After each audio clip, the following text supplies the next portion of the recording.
Hello friends, मैं नितिन कुमार जांगिड स्वागत करता हूं आपका हमारे यूट्यूब चैनल में जिसका नाम है नितिन कुमार जांगिड। ठीक है, तो हम दूसरा वीडियो लेक्चर जो अपन कंटिन्यू करने जा रहे हैं, इलेक्ट्रिक चार्ज और इलेक्ट्रिक फील्ड, जो अपना फर्स्ट चैप्टर है फिजिक्स का, उसी को आगे कंटिन्यू करते हैं।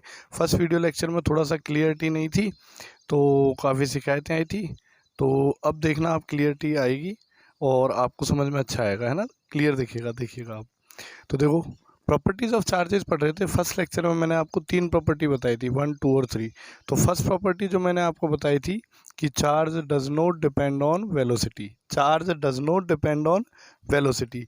सेकेंड प्रॉपर्टी जो मैंने आपको बताई थी like charges repel each other और unlike charges can attract each other. Unlike के लिए क्या बताया था मैंने, अट्रैक्शन होगा। ये लास्ट वीडियो लेक्चर में मैंने आपको बताया था। थर्ड जो मैंने बताया था वो बताया था स्टेशनरी चार्ज। अगर स्टेशनरी चार्ज है तो वो क्या प्रोड्यूस करेगा बताओ, इलेक्ट्रिक फील्ड। और अगर मोशनल चार्ज है या मूविंग चार्ज है तो मूविंग चार्ज क्या प्रोड्यूस करेगा बताओ, इलेक्ट्रिक प्लस मैग्नेटिक फील्ड। ठीक है, ये 3 प्रॉपर्टीज अपन ने लास्ट वीडियो लेक्चर में डिस्कस की थी। बात करते हैं प्रॉपर्टी नंबर 4 की।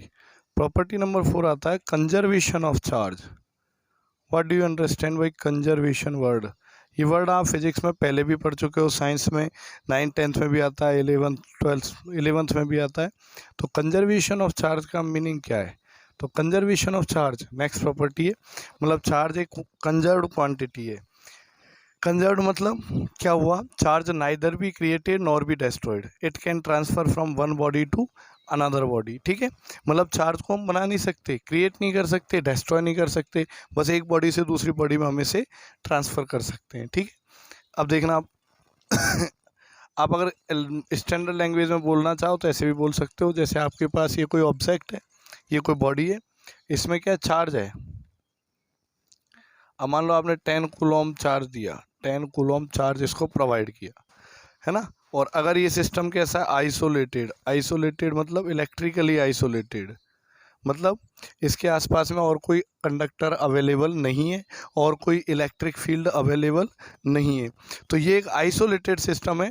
अब इसको अगर एक बार 10 कूलॉम चार्ज प्रोवाइड कर दिया तो लाइफ टाइम इसमें 10 कूलॉम चार्ज बना रहेगा, क्योंकि charge neither be created nor be destroyed, it can transfer from one body to another body. अब आपको पता है कि ये जो है दूसरी कोई बॉडी इसके कांटेक्ट में है नहीं, केवल ये सिंगल बॉडी है, आइसोलेट है। आइसोलेशन वर्ड का मीनिंग तो आप समझते हैं, कोरोना में आइसोलेट करते थे, आइसोलेट मतलब सेपरेट, अदर किसी बॉडी के, अदर किसी ऑब्जेक्ट के कांटेक्ट में नहीं है, अकेला है। तो इसको आप जितना चार्ज एक बार प्रोवाइड करोगे लाइफ टाइम उतना ही बना रहेगा, मतलब चार्ज क्या रहेगा, कंजर्व्ड रहेगा। तो स्टेटमेंट क्या दे सकते हैं, फर्स्ट स्टेटमेंट जो बचपन से पढ़ा है वो यही है, charge neither be created nor be destroyed, it can transfer from one body to another body. और सेकेंड स्टेटमेंट अदर करके, अदर लैंग्वेज में अपन ये भी लिख सकते हैं कि द नेट चार्ज या total charge of an isolated system remains always conserved. Total charge of an isolated system remains always conserved, मतलब एक आइसोलेटेड सिस्टम का जो टोटल चार्ज है वो कंजर्व रहेगा। कंजर्व मतलब ना तो वो कम होगा ना ज़्यादा होगा। ठीक है, समझ आया? तो ये है आपके पास फोर्थ प्रॉपर्टी जिसका नाम है conservation of charges. Property number 5 की अगर अपन बात करें तो प्रॉपर्टी नंबर 5 आती है quantization of charges. Quantization of charges. तो क्वांटाइजेशन ऑफ चार्जेस क्या कहते हैं, देखना आप समझना। कोई भी आपके पास ये बॉडी है, कोई ऑब्जेक्ट है ये वाला, ठीक है, जो ये जो ऑब्जेक्ट है इस पे चार्ज को कैसे अपन डिफाइन करेंगे। चार्ज का मीनिंग होता है, मैंने फर्स्ट वीडियो लेक्चर में बताया, गेन इन इलेक्ट्रॉन और गेन इन इलेक्ट्रॉन और लॉस इन इलेक्ट्रॉन। ये तो बताया आपको कि अगर कोई बॉडी इलेक्ट्रॉन लॉस करती है या फिर इलेक्ट्रॉन गेन करती है तो उस पर क्या आ जाएगा बताओ, चार्ज आ जाएगा। बोलो आएगा या नहीं? तो अगर आप देखें, जैसे ये आपके पास एक बॉडी है, अब इसने इलेक्ट्रॉन लॉस किया 1 इलेक्ट्रॉन, ये ठीक है, एक इलेक्ट्रॉन इससे बाहर निकल गया, तो इस पे जो चार्ज आएगा वो चार्ज कितना होगा, किसके इक्वल होगा बताओ, एक इलेक्ट्रॉन के चार्ज के इक्वल होगा, पुल होगा यानी। और कैसा चार्ज होगा बताओ, पॉजिटिव चार्ज। क्यों? क्योंकि इलेक्ट्रॉन क्या हुआ है बताओ, लॉस, इलेक्ट्रॉन का लॉस हुआ है। इलेक्ट्रॉन लॉस होता है तो कैसा चार्ज आता है, पॉजिटिव चार्ज। मान लो ये बॉडी ने 2 इलेक्ट्रॉन लॉस किए, रिलीज किए, छोड़े, तो इस पे जो चार्ज आएगा वो कितना आ जाएगा, +2 multiply by charge of electron. मतलब एक इलेक्ट्रॉन पे जो चार्ज होता है वो, और मल्टीप्लाई बाई 2, इतना पॉजिटिव चार्ज इस पे आ जाएगा। अगर इसने 5 इलेक्ट्रॉन लॉस किए तो चार्ज कितना आ जाएगा, 5 × E। और अगर इसने 100 इलेक्ट्रॉन लॉस किए तो चार्ज आ जाएगा 100 × E। आप समझ पा रहे? अगर मान लो यही इलेक्ट्रॉन इसने गेन किए, मान लो 1 इलेक्ट्रॉन गेन किया, तो बॉडी की जब इलेक्ट्रॉन गेन होता है तो बॉडी पे कैसा चार्ज आता है, नेगेटिव चार्ज। केमिस्ट्री में पढ़ा ना आपने, कोई भी एटम है उसको जब इलेक्ट्रॉन मिलता है तो उस पर कैसा चार्ज आ जाता है बताओ, नेगेटिव चार्ज। तो गेन इन इलेक्ट्रॉन का मीनिंग क्या है, नेगेटिव चार्ज। ठीक है, तो ये माइनस ही हो गया। अगर एक इलेक्ट्रॉन इसने गेन किया तो चार्ज ऑन दिस बॉडी कितना होगा बताओ, -1 × चार्ज ऑफ इलेक्ट्रॉन। अगर 2 इलेक्ट्रॉन गेन किए 2E, 5 इलेक्ट्रॉन गेन किए 5E, 100 इलेक्ट्रॉन गेन किए 100E, है ना। तो आप क्या समझ पा रहे हो कि यहाँ पे इस बॉडी पे जो चार्ज होगा, वो जो भी चार्ज होगा वो किस पे डिपेंड करेगा, लॉस ऑफ इलेक्ट्रॉन पे और गेन ऑफ इलेक्ट्रॉन पे। इन दोनों चीज़ों पे डिपेंड करता है। चार्ज का मीनिंग ही यही है। तो इसका मतलब क्या हुआ, इसका मीनिंग क्या हुआ, इसका मीनिंग ये हुआ कि देखो चार्ज जो है इसमें हमेशा देखो E मल्टीप्लाई में आएगा। ई मतलब चार्ज ऑन इलेक्ट्रॉन, ये मल्टीप्लाई में आएगा। और चेंज क्या हुआ, ये आगे वाले नंबर चेंज होंगे, 1 2 3 4 5 100, बोलो होंगे या नहीं? सही है। तो हम क्या कह सकते हैं कि 1 इलेक्ट्रॉन के लिए 1E चार्ज आया, 2 के लिए 2E, 5 के लिए 5E, 100 के लिए 100E। तो n इलेक्ट्रॉन के लिए n electron, for n electrons charge on this body is written as, कैसे लिख सकते हैं आप इसको, Ne। अब ये चार्ज पॉजिटिव भी हो सकता है, ये चार्ज नेगेटिव भी हो सकता है, तो प्लस और माइनस, क्योंकि अगर इलेक्ट्रॉन का लॉस हुआ है तो पॉजिटिव चार्ज होगा, इलेक्ट्रॉन गेन हुए तो नेगेटिव चार्ज होगा। और ये जो चार्ज है यही क्या कहलाएगा, total charge on the body और net charge on the body. तो ये जो फॉर्मूला आपके पास निकल के आया, ये जो स्टेटमेंट निकल के आया, यही होता है क्वांटाइजेशन ऑफ चार्ज। ये क्या होता है बताओ, क्वांटाइजेशन ऑफ चार्ज।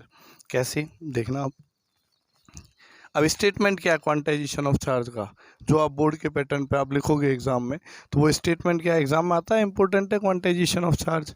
क्या स्टेटमेंट लिखना है देखना आप, इसको क्या पढ़ेंगे, the total charge on a body.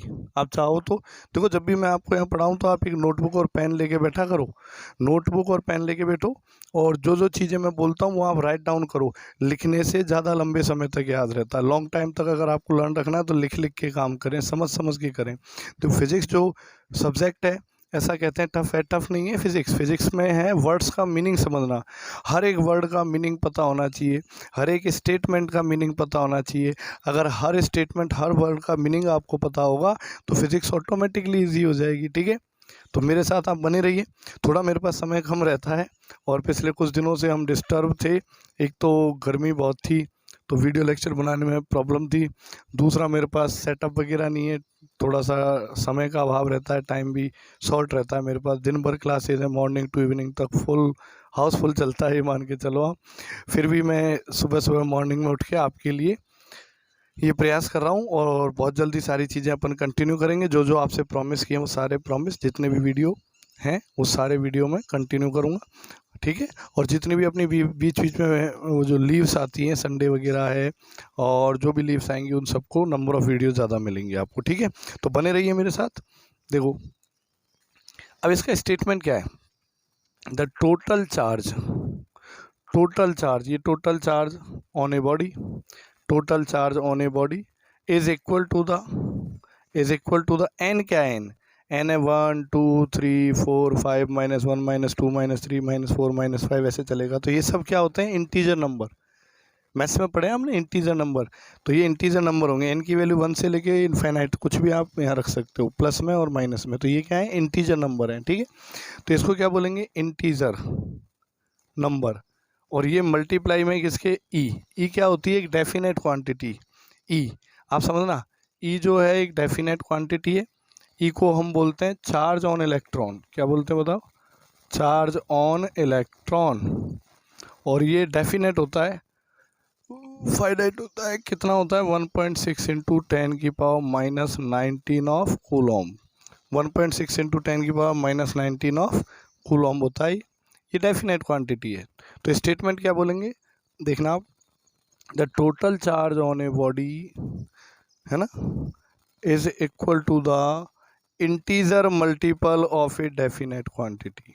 The total charge on a body is always equal to the integer multiple of a definite quantity. ये डेफिनेट क्वांटिटी हो गई, ये क्या हो गई? Integer number.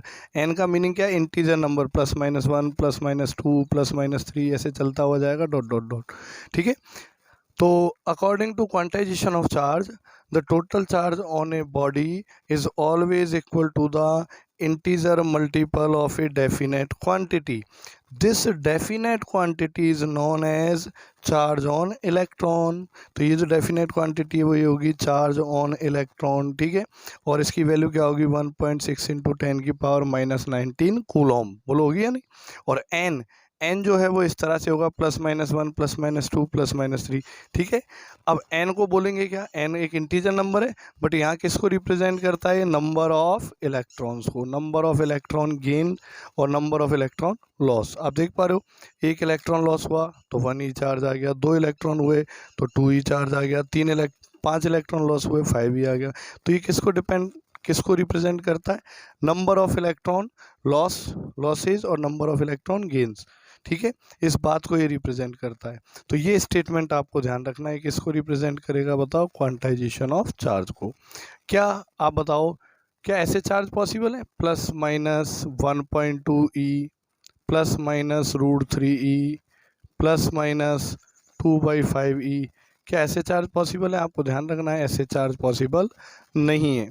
इस तरह के चार्ज पॉसिबल नहीं है। क्यों? क्योंकि ये जो एन है वो नंबर ऑफ इलेक्ट्रॉन को रिप्रेजेंट करता है, और कभी भी नंबर ऑफ इलेक्ट्रॉन 1.2 नहीं हो सकता।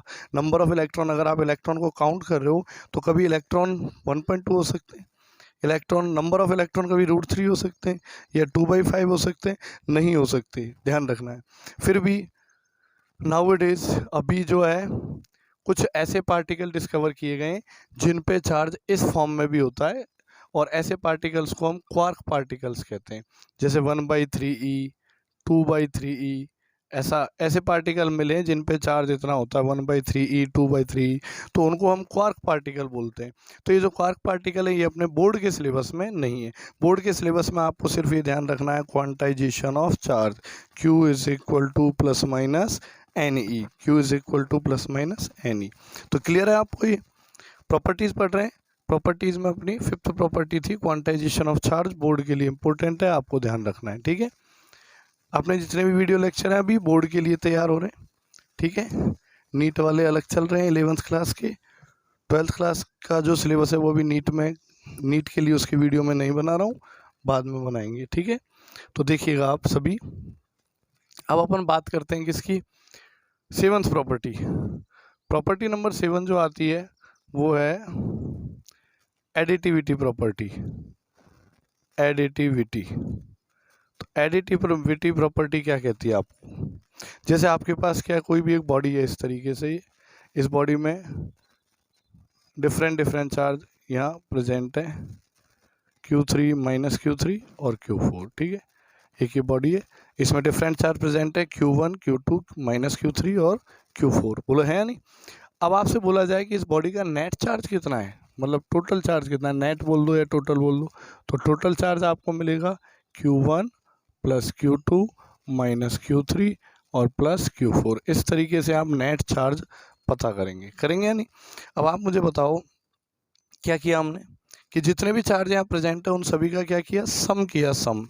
और सम कैसे करना है? साइन के साथ, पॉजिटिव पॉजिटिव नेगेटिव पॉजिटिव, मतलब साइन के साथ लिया। तो जब भी हम सम करते हैं विद साइन तो ऐसे सम को हम बोलते हैं algebraic sum. Algebraic sum, algebraic मतलब सम विद साइन। ठीक है। तो क्या हो गया बताओ, एडिटिविटी प्रॉपर्टी का स्टेटमेंट क्या हो गया कि द टोटल चार्ज और net charge on a body is always equal to the algebraic sum of all the charge present in the body.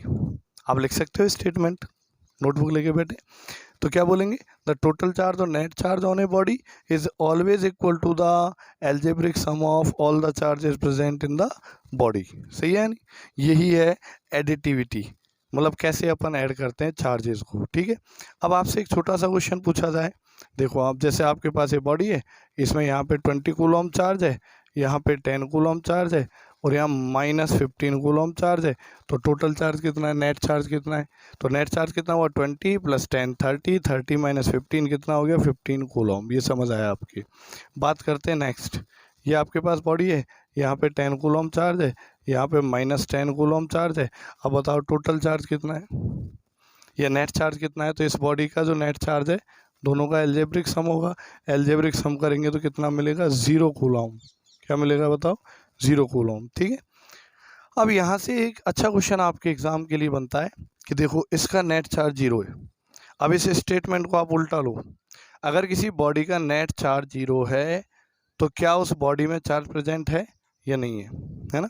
If the net charge of a body is equal to 0 then what do you understand by this, बताओ क्या क्या समझते हो आप इससे।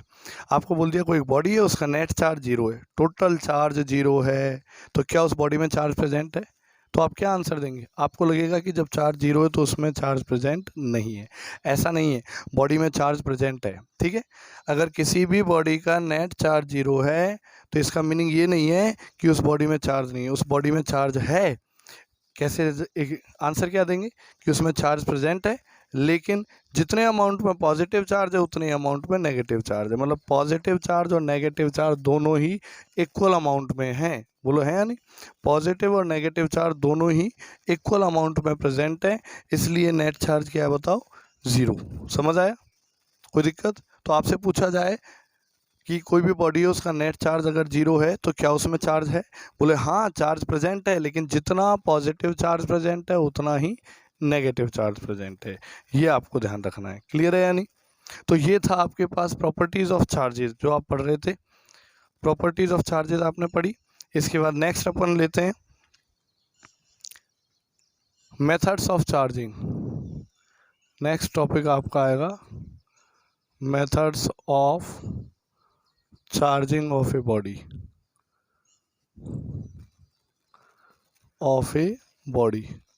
Methods of charging of a body. कोई भी body है उसको चार्ज करने के मेथड, तो इसमें फर्स्ट मेथड जो आएगा आपका, फर्स्ट मेथड वो होगा कंडक्शन। फर्स्ट मेथड होगा कंडक्शन मेथड।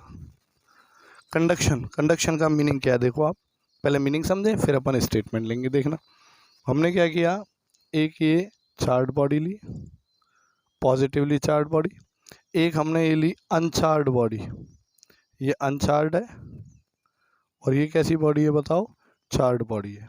ठीक है, इसका नेट चार्ज कितना है 0, और इस पे नेट चार्ज क्या है पॉजिटिव चार्ज है।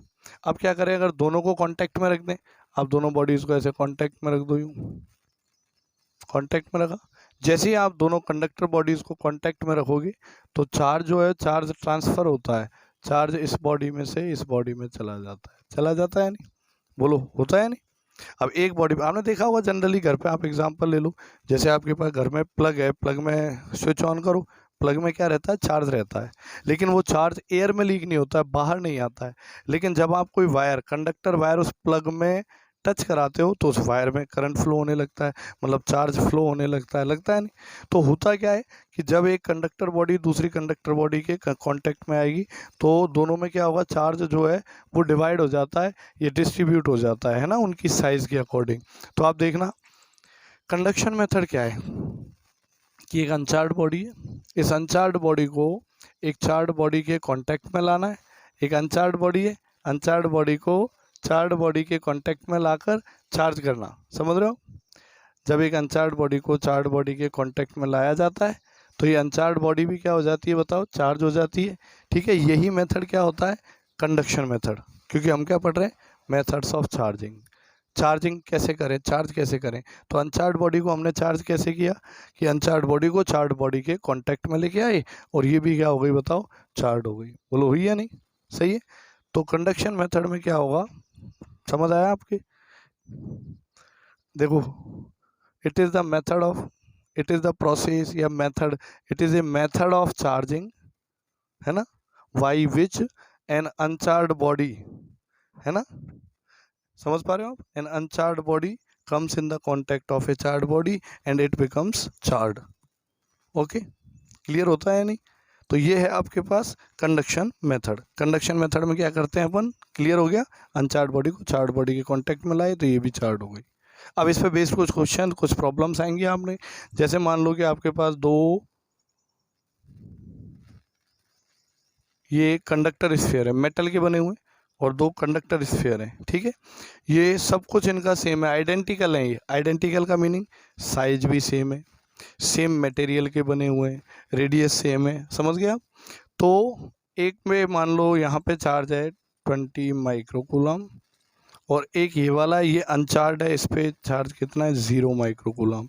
जब आप इनको कांटेक्ट में लाएंगे, जब आप इनको टच कराएंगे, तो जब कांटेक्ट में लेके आएंगे ऐसे, तो क्या होता है, चार्ज ट्रांसफ़र होता है। चार्ज ये 20 माइक्रोकूलम, ये 0 माइक्रोकूलम, तो ये क्या होगा, चार्ज ट्रांसफ़र होगा इधर 20 माइक्रोकूलम टू 0 माइक्रोकूलम, है ना। इसको आप ऐसे समझ सकते हो, घर का एक एग्जांपल ले लो, पानी की टंकी, वाटर टैंक होता है, पानी की टंकी। मान लो दो सेम साइज़ की पानी की टंकी है, एक जो है वो कंप्लीट फिल्ड है, वाटर फील्ड है उसमें, एक बिल्कुल एम्प्टी है, पूरी की पूरी खाली है, बोलो है नहीं। अब दोनों के बीच में अगर एक पाइप कनेक्ट कर दें, दो पानी की टंकी, एक भरी है एक खाली है, दोनों के बीच में अगर पाइप कनेक्ट कर दें, पाइप, तो क्या होगा, सेम साइज़ की है दोनों, तो थोड़ी देर बाद आप देखोगे कि जो वाटर है वो फिल्ड टंकी से एम्प्टी टंकी की तरफ फ्लो करेगा। कब तक, जब तक दोनों में लेवल सेम ना हो जाए। दोनों जो टंकी हैं, दोनों जो टैंक हैं, उनमें वाटर लेवल सेम नहीं हो जाए, तब तक उनके बीच में वाटर फ्लो होगा। तो इसी तरीके से आपको ध्यान रखना है। बिल्कुल वैसे क्या होता है कि एक चार्ज बॉडी है, एक अनचार्ज बॉडी है, दोनों को जब आप कांटेक्ट में रखोगे तो चार्ज बॉडी से अनचार्ज बॉडी में चार्ज ट्रांसफ़र होगा।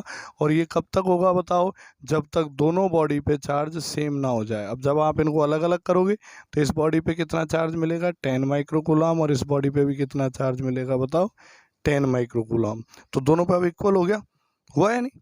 तो चार्ज का डिस्ट्रीब्यूशन इस तरीके से होता है।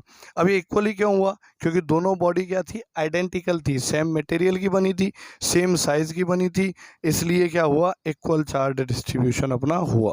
बोलो हुआ है नहीं।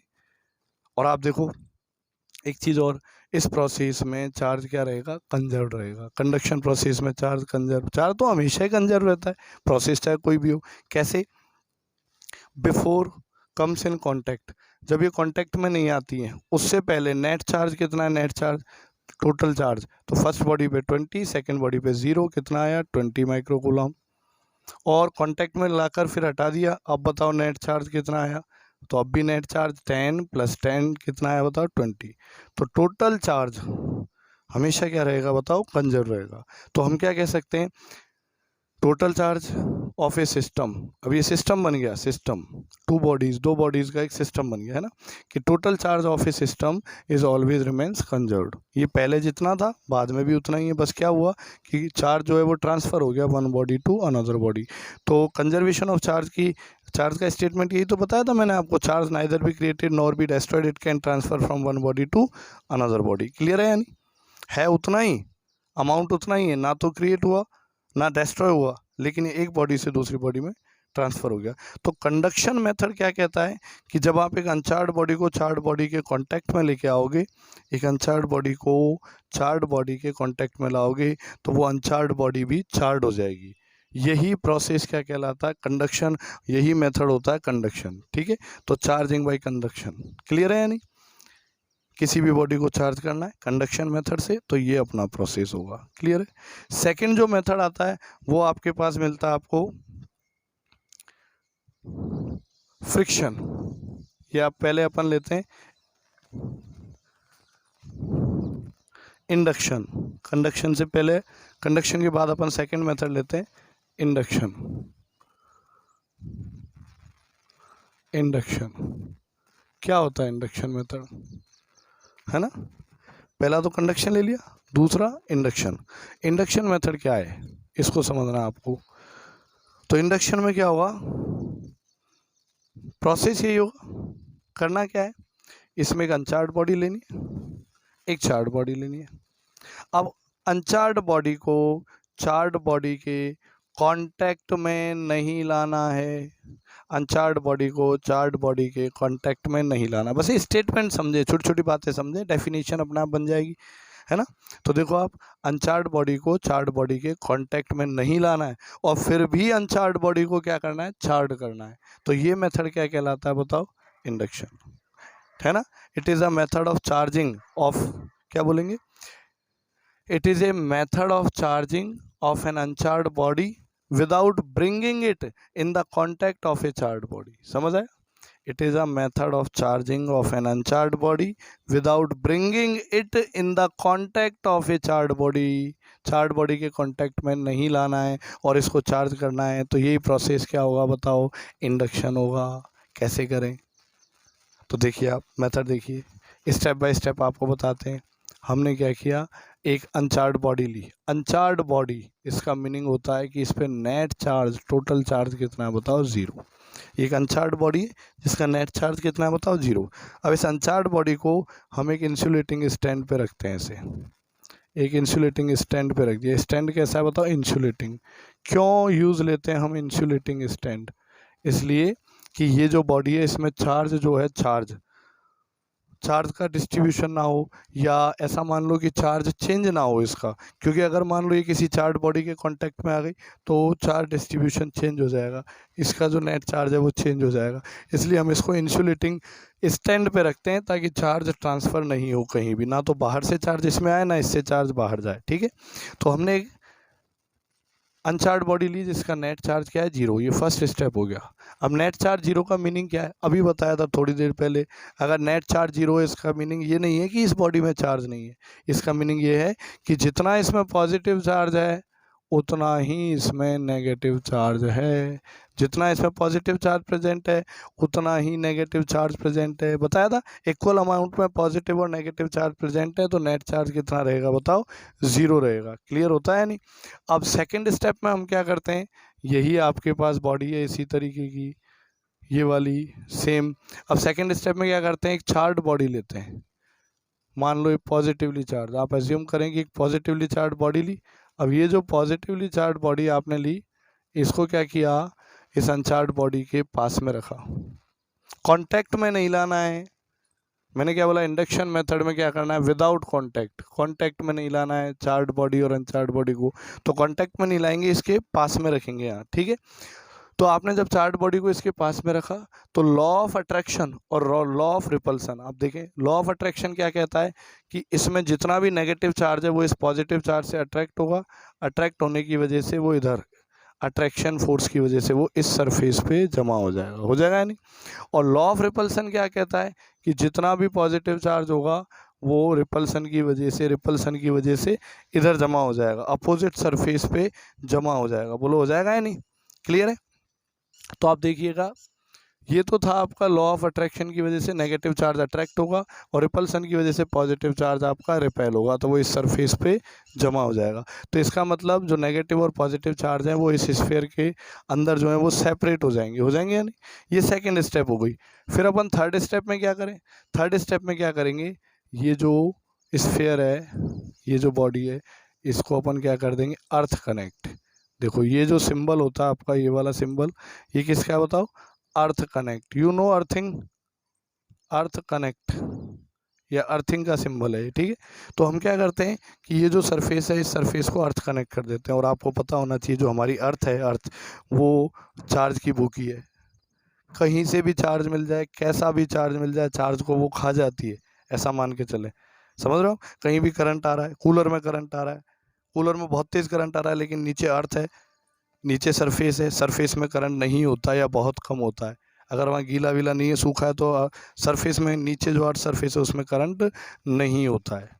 तो अर्थ क्या करती है, चार्ज को खा जाती है। अर्थ चार्ज की भूखी है, ठीक है। एक्चुअली होता क्या है कि अर्थ में क्या है, नंबर ऑफ इलेक्ट्रॉन बहुत ज़्यादा है, तो अगर यहाँ पॉजिटिव चार्ज अर्थ के कांटेक्ट में आता है तो इलेक्ट्रॉन क्या करते हैं, अर्थ से इलेक्ट्रॉन आते हैं, यहाँ डिस्ट्रीब्यूट हो जाते हैं, और पॉजिटिव और नेगेटिव चार्ज को क्या हो जाता है, कैंसिल हो जाता है। कैंसिल मतलब जितना पॉजिटिव चार्ज है उतना ही नेगेटिव चार्ज इधर से आ जाता है, तो टोटल चार्ज कितना हो जाता है, 0। ठीक है। और अगर यहाँ नेगेटिव चार्ज है तो अर्थ नेगेटिव चार्ज को अपनी तरफ अट्रैक्ट कर लेती है। बाकी आप सिंपली ये ध्यान रखें कि जो अर्थ है ना, अर्थ वो चार्ज की भूखी है, चाहे पॉजिटिव मिले चाहे नेगेटिव, वो चार्ज को खा जाएगी। कोई भी चार्ज बॉडी है उसको अर्थ के कांटेक्ट में लाओ तो क्या होगा बताओ, अर्थ जो है वो चार्ज को गेन कर लेगी। अर्थ की कैपेसिटी बहुत ज़्यादा है, ठीक है, तो वो चार्ज को गेन कर लेगी। समझ आया आपके? तो हमने क्या किया, ये जो स्फीयर है इसकी इस सरफेस को क्या कर दिया, अर्थ कनेक्ट। अर्थ कनेक्ट करते ही ये वाला जो चार्ज है, इस चार्ज को अर्थ खा जाएगी। ये चार्ज हो गया ख़त्म। अब बताओ इस सरफेस पे कौन सा रह गया, नेगेटिव चार्ज। तो फोर्थ स्टेप में आप क्या करेंगे, फोर्थ स्टेप में अर्थ कनेक्शन को अब हटा देंगे, हटा दिया। अब ये जो पॉजिटिवली चार्ज रॉड है जो इस नेगेटिव चार्ज को अट्रैक्ट करके रखती है, इस पॉजिटिवली चार्ज रॉड को भी हटा देंगे। अब क्या होगा, नेगेटिव चार्ज पे लॉ ऑफ अट्रैक्शन की वजह से कोई अट्रैक्शन फोर्स नहीं लगेगा, तो नेगेटिव चार्ज इसके अंदर इक्वली डिस्ट्रीब्यूट हो जाएगा। तो आप बताओ फर्स्ट स्टेप में ये बॉडी कैसी थी, अनचार्ज, और अब आप देख पा रहे हो अब ये बॉडी कैसी बन गई, बताओ नेगेटिवली चार्ज बन गई या नहीं। अब एक बॉडी कैसी बन गई, नेगेटिवली चार्ज।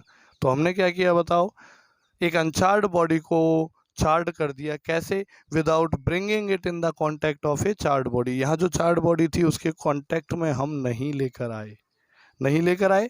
क्लियर है नहीं?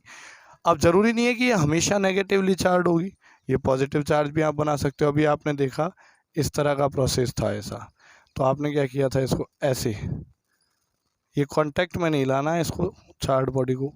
आपने अर्थ कनेक्ट इधर से किया, अगर आप अर्थ कनेक्ट इधर से कर देते हो तो नेगेटिव चार्ज अर्थ में चला जाएगा। फिर आप ये हटा दो और ये हटा दो, पॉजिटिव चार्ज वापस इक्वली डिस्ट्रीब्यूट हो जाएगा, तो पॉजिटिवली चार्ज भी बन सकती है ना। तो इंडक्शन मेथड